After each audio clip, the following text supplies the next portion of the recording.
माझी सोन्यासारखी पोर घरी रडते तर जीवाच्या आत्महत्याने रडते.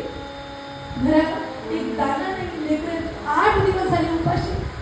आज सण नाही, काहीतरी खायला हवे म्हणून आहे का काही. मैत्रीला गया आणि त्या मैत्रीने आधी घर धान्य आणि जसं काही त्या पत्रामध्ये टाकणार, त्या पत्रामधून अर्ध धान्य खाली पडलं. का तर कारण की 10 ठिकाणी छिद्र होते मला त्या पत्रात. त्या अवस्थेमध्ये प्रत्येक ठिकाणी गाठ बांधली. धान्य घरी घेतलं आणि घरी आल्यानंतर म्हणायला की अगं बाबू ये, चल मी गहू आणला दळूयाचं ये, आज कोणी मिळणार नका खायला. दोघी मायले की दळणाला बसले. दळणाला बसल्यानंतर दळण सुरू केल्यानंतर म्हणायला लागली भागू आई अगं नुसतं दळत नसते, ओवी म्हणावं लागते. तेव्हा बाई थांब म्हणते, बाई म्हणते आणि म्हणताना म्हणायला लागली आला दीपवाळीच्या सणाला, दीपवाळीच्या सणाला माझा भाऊ पाठला माझा भाऊ दसाजणी त्याने चितांग सोनियाचा, त्याने चितांग सोनियाचा मसी घातली ओवाळणी, मसी घातली ओवाळणी. जसं काही अशी आई म्हणायला लागली, भाऊबाई आमच्या खुदू वाचायला लागली. पण अगं आई कधी मामा आला होता, कधी त्याने तुला ओवाळणी घातली, सोन्याचा चितांग कधी केला ग. त्यावर आवली म्हणायला की गप म्हणली मेले असंच म्हणत असत म्हणली ओवी, तुला कसं म्हण म्हणली. म्हणजे आई बघ आता मी किती छान ओवी म्हणते. माझ्या पंढरीच्या इथून, माझ्या पंढरीच्या इथून बागे चंदर भागे दिली ग, लाहे चंदर भागे दिली. बाप माझा तुकाराम, बाप किती जरी गरीब असताना तरी सुद्धा लेकीचं बापाशी नातं वेगळं असतं, अलौकिक असतं.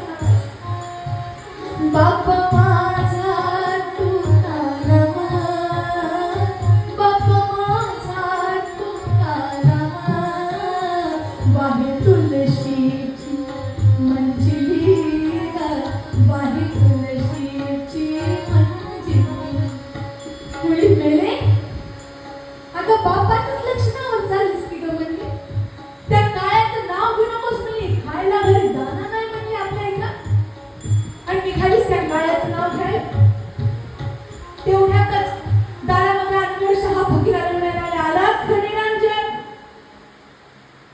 जसं काही पीठ खाली पडलेलं होतं आमच्या भाऊबाईंनी दोन्ही मुठीमध्ये पीठ, जसं काही पीठ घेतलं आणि निघाली. आईने दोन्ही हात जोरात झटकले. त्या एवढ्याशा पीठा हातामध्ये किती पीठ पडणार आणि त्याच्यातही किती झटकलं होत.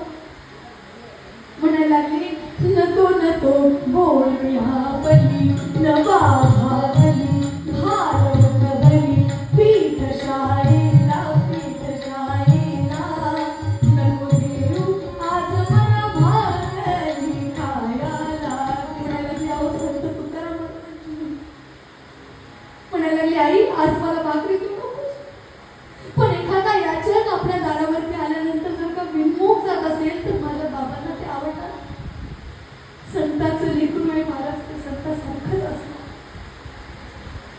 जेवढं काही हातामध्ये होतं तेवढं पीठ घेऊन आली, दुडू धावत आली. त्या अनगडशहाने त्या लेकराकडे बघितलं तर अवस्था अशी झाली होती महाराज, हे गाल खपाट्याला केलं होते, पोट खपाट्याला केलं होतं, केसांना तेल होतं, भुरभुर उडायला लागले होते.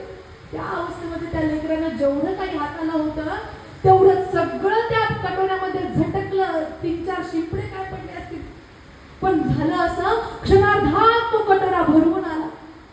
आणि हे बघून अनगडशहा फकीर म्हणायला लागले मान कोण आहेस ग तू. ते म्हणायला लागले मी भागूबाई. तेवढे कोणाची मुलगी आहेस. ती म्हणायला लागली मी कन्या मी संत तुकयाची.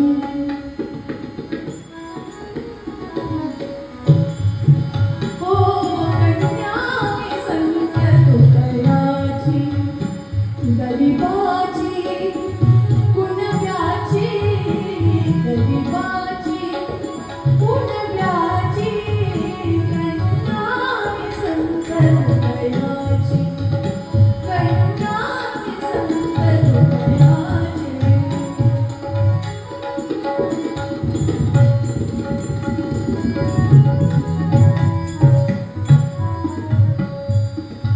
उदीप धंदा काकीना उरला, नजरे झाली कोणी आम्हाला, फिकीर पोटाची, फिकीर पोटाची,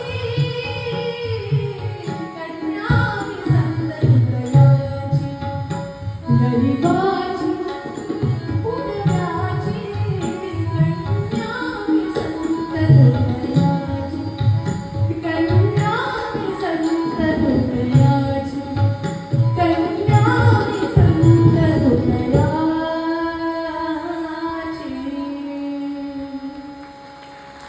कसं काही सगळ्यांना कळलं की या मुलीचा अधिकार एवढा तर तिच्या वडिलांचा केवढा. अनगडशहा फकीरांनी त्या मुलीला साष्टांग दंडवत घातले. नाही बाई, पुण्यवान आहेस ग, अशी संताच्या घरी तुझं जातेस. मी तुझे बाबा कुठे? म्हणजे माझे बाबा त्या भंगाराच्या नोकला होते. 2 महिने झाले माझे बाबा घरी आले. असे कला माझ्या बाबांना